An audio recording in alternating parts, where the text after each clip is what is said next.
Welcome back to the channel, welcome back to the bunker, and it is my pleasure to introduce you to the Cyan P1800, based on the Volvo P1800. I say it's my pleasure because ever since I laid eyes on this car, which actually wasn't that long ago, it went around the internet, it sort of exploded online, and I thought, you know what, one day I would love to see this car. Obviously these guys being heavily involved with Volvo, they're based out in Sweden, and lo and behold, they're over here for a short amount of time, and we've managed to grab their time and attention to bring this car down to the bunker, and what a car it is. Right now, it's fantastic time for petrol heads and driving purists because the Restomod scene is exploding, and this is one of the latest, greatest, and you'll see why it's one of the greatest by the end of this video, because the details and engineering which Cyan have put into this car is incredible.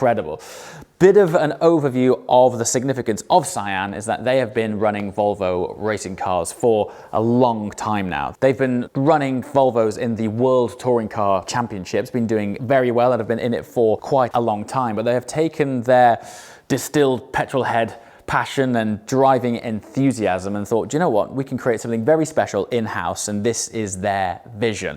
Now, for those of you not familiar with the P1800, this car originated in the 60s. This came before the Shelby Cobra. It came before even the 250 GTO. So this platform is actually pretty old school, but what these guys have done to make this a thoroughbred driver's car is fascinating. So pretty much every panel that you can see is made out of, you guessed it, carbon fiber. I say that not just because it's trick, but because the car is all about weight saving. This car, with its lightweight lithium-ion battery spec, is 990 kilograms. Why that's cool is because the touring car engine that this thing is running under here, which we shall share with you shortly, is running 420 horsepower. So the power to weight ratio in this light car, 420 horsepower driven entirely through the rear wheels, will be a fascinating driving experience, of which we shall share with you shortly. But first of all, let me share with you some of these really sexy details. Funnily enough, I'm about to start with the wheels. So join me down here. Now, what I quite like is this juxtaposition of quite a contemporary wheel with this classic styling of the body. I love the fact that it's a nod to their racing heritage with the central locking wheel nuts, but what is cool is that inside those is fitted these AP racing brakes. Now, this car is about as organic as it gets. Remember, I touched on that 420 horsepower, sub 1,000 kilogram weight. There is also no traction control and no ABS, so it'll be fascinating to see what this thing feels like. It has quite a nice long wheelbase, so no doubt when it does let go, it's probably quite a graceful slide. But the guys at Cyan have said this has been developed for driving pleasure. While it is a fast car, the priority here isn't lap times, it's all about good times. Speaking of which, I think we just jump to the engine. I'm saving the interior for later because it's absolutely gorgeous in there. But first of all, let's just check out this. This is arguably one of the more significant parts of the car because at their heart, these guys are a racing team. Behold, 2-litre Volvo engine, but as I mentioned, 420 horsepower. And look at the packaging of it. These parts here, these are still steel, but that's where it stops. So carbon wings, everything is to do with keeping it really pure and clean. Now, the engine is a turbocharged engine, but they've done a fantastic job of actually aesthetically hiding the turbo quite far down under, just to keep it looking natural and clean. And when you look in here, I don't know how they've managed to package this thing so well. There's like very few cables. It just looks a beautiful, simple thing. And I think in this day and age, you know what I mean? Like everything's going sort of hybrid, excessive horsepower from 2,000 horsepower electric cars and things like that. And then you've got these guys doing the opposite end of the spectrum, developing something with manual gearbox, 3 pedals, and a good old clean engine bay. It almost inspires you to roll up your sleeves and get stuck in. It just looks so pure. But what is special about this is the knowledge that Cyan have of years of racing and developing these very special engines. So they have told me that it is quite capable of developing over 500 horsepower. They also tell me when you drive this at 420, you definitely won't need it. So it'll be really interesting to see what this thing feels like. It's very hard to convey the weight on film, but take it from me, that is super light. And one thing I will show you, which is quite trick, which is one of the very few lasting original components from the P1800, is the way that the boot latch retracts the boot. So instead of a crude slamming of the bonnet, the same lever underneath the dash here is also the same lever which gracefully sucks closed the engine bay. How cool is that?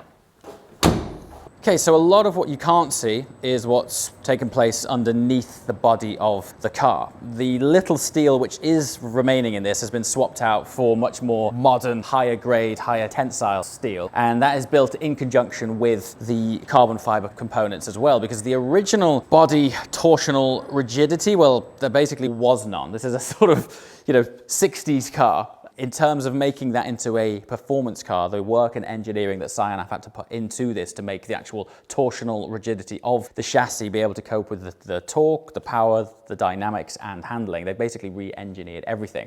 But there are still some original steel components in here. They've also had to maintain the layout of the A and B pillars. Other than that, it's pretty much bespoke to Cyan. Speaking of bespoke, I love this.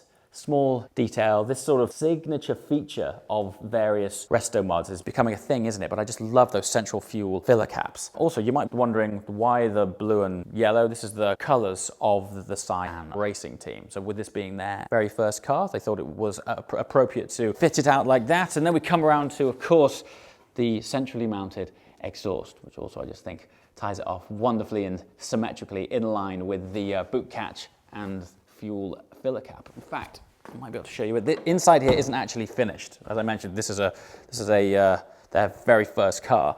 But I just wanted to show you the extent of the carbon fiber work. So this is the fuel tank here.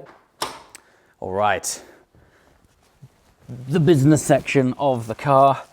You might have noticed that you have to step over an inbuilt cage. Everything's quality. The cage itself wrapped and stitched in leather, which gives you an idea of the attention to detail. There's so much sort of natural wool in here too. All of this inlay on the dash, I mean, it's sort of contrasted with leather. We have non-airbag, no fussy buttons, nothing. Momo Prototipo driving wheel. Again, Prototipo wheel from Momo's classic proven wheel. This actually does run through a servo-assisted steering rack. Haven't driven it yet, but we shall share with you how that feels shortly, although the guys from Cyan have told me that the calibration of this isn't as they would want it right now, but because it has pretty fat, sticky front tires, if you didn't have any servo assist, it might be a bit heavy if you were to use this thing around town. And then of course, where things get really important and interesting is right here and down there. 5-speed manual gearbox, clutch, brake pedal and throttle. And by the feel of things, it's wonderfully placed for heel toe. Fun fact, Cyan actually teamed up with a gearbox manufacturer from Australia called Hollinger. Now the reason they did this was because they wanted to maintain period correct feel of their gear shifter, but they still needed the gearbox to be able to deal with the torque of a modern day, be it touring car developed engine. So they went specifically for both feel and quality. So it'll be interesting to see how it feels, but it's a beautiful snack box. Bear in mind that this originally was never designed to deal with anything like the amount of power that this thing has now. Yeah, everything's rather beautiful. Speaking of which, let's find out how it drives.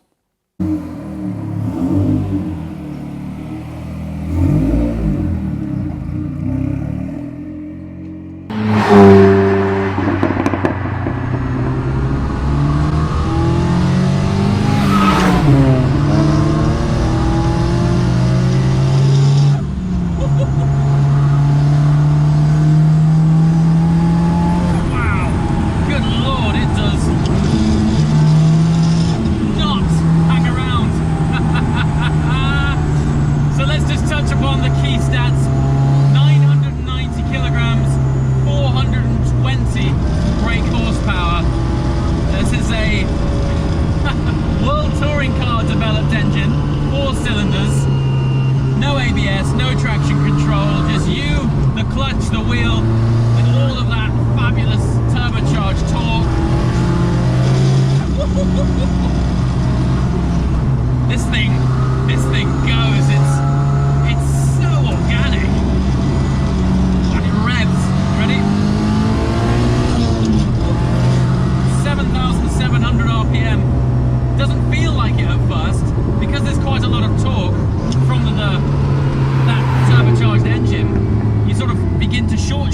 really.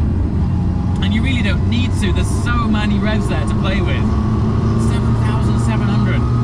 Takes a little bit of adopting, because at first you're like, is this going to go there? Is it going to bounce off the limiter? And then it pushes past from 5 to 7 is amazing. Great feeling. And the gearbox, while it does feel old school, there's very positive shifts between each gear. Ultimately, the actual travel of the mechanism itself is quite short, but because it's on this long stalk, it probably feels a little bit longer than it actually is. But I guess that's part of the old school feel of it, really. It's not about having that shorter GT3 style throw. That wouldn't be quite as in keeping with what the ethos of the car is all about.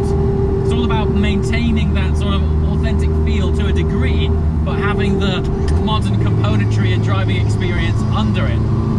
What's great is this has been developed by the guys that build racing cars. So this is the guys from Cyan doing the ultimate Restomod of one of Volvo's historic products.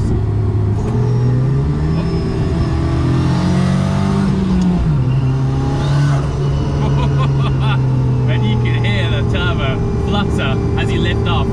Just give just a quick go. Okay, it does get quite loud. It's all about the torque. It's an effortless flow. You can hear that turbo whistle. Oh, the pedal placement is great. That blip on the downshift. Throttle response is pretty perky. And the brakes, yeah, you can tell that there is no assistance on these brakes. They actually feel, surprisingly enough, like race car brakes. They are, after all, developed by AP Racing and fitted by a racing team. There is that sort of race car lead where you have to put quite a lot of pressure yourself on, and you're very much reliant on your own feel and getting temperature into them. One thing I'm not quite adapting to straight away is the way it feels under turn-in. I'm not sure if that's to do with the power-assisted servo which these guys have fitted. They were quite open about the fact that they've done no calibration on this car with the power-assisted servo, purely because it was a very early development car. But when I sort of turn it in, it's got a funny sort of secondary roll in it. So the initial turn-in hasn't quite got that first sharp bite that you might expect. And again, that might just simply be because this is effectively their show car. And then there's of course the other side to it. While this thing will go exceedingly swift, we might find ourselves in a sleepy little village like this, and all of a sudden this car not being too loud is a nice thing. Though you can cruise through as the elegant car it was once designed to be, but I like the fact that it can be somewhat of a Jekyll and Hyde experience. One minute you can elegantly swan yourself through a nice respectful village, and then as soon as you get out of the town and into the countryside,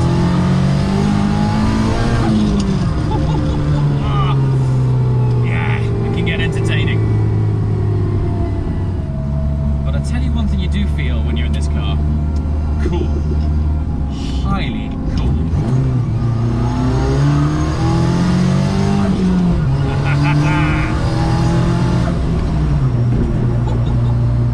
Now, one thing I haven't touched on, because you may be thinking, do you know what? Quite fancy a spruced up Volvo. The price, $500,000, sir. Is it worth it? Well, I was just trying to find something to compare it to, and I think its greatest asset is the fact that there isn't much. There really isn't much to compare this car with. It really is a sort of item of its own, and I think if you're looking for something truly unique, and as I mentioned at the beginning of this video, the Restomod scene is really developing. But what's great about this scene, the Restomod culture as it were, is that because they're based on cars from days gone by, they all just inherently have their own unique feeling and flavour. You know, modern day cars, with the exception of a few, there is now a recognised formula, isn't there, of what makes a good car, a good driver's car. But what I like about Restomods is that while those modern practices have been applied to it, it's still fundamentally built around something that was designed in the 1960s, and so it has that unique flair to it, that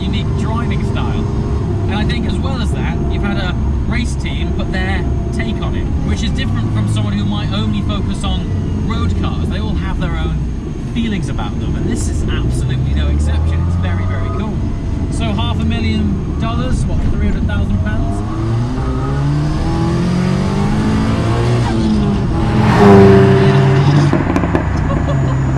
I think it is actually. So there we have it, back at base. What a machine. It's so good to get behind the wheel of this thing. As I mentioned, as we drove out, never expected to be in this car so soon. I actually didn't expect to see it, let alone drive it. So first of all, massive thank you to the guys from Cyan for bringing it down here, and what a thing it is. Just to recap, I think it's all about the power to weight, that 420 brake, 990 kgs. And as I mentioned, because these things are ultimately built or designed around something that was built in the 60s, it has a completely unique character. I'm struggling really for what I would compare it with, and that's perfect because it is its own thing, you know? So yeah, I'd love to hear from you. As mentioned, the whole Restomod scene as good as it's ever been. So I'd love to hear from you. Questions and comments below, what you think about this, what you would like to know, and hopefully we'll get to try this in the summer when we've got a bit more traction. So let me know and I'll answer it next time. As always, thank you so much for watching, and I shall see you next time. Ciao.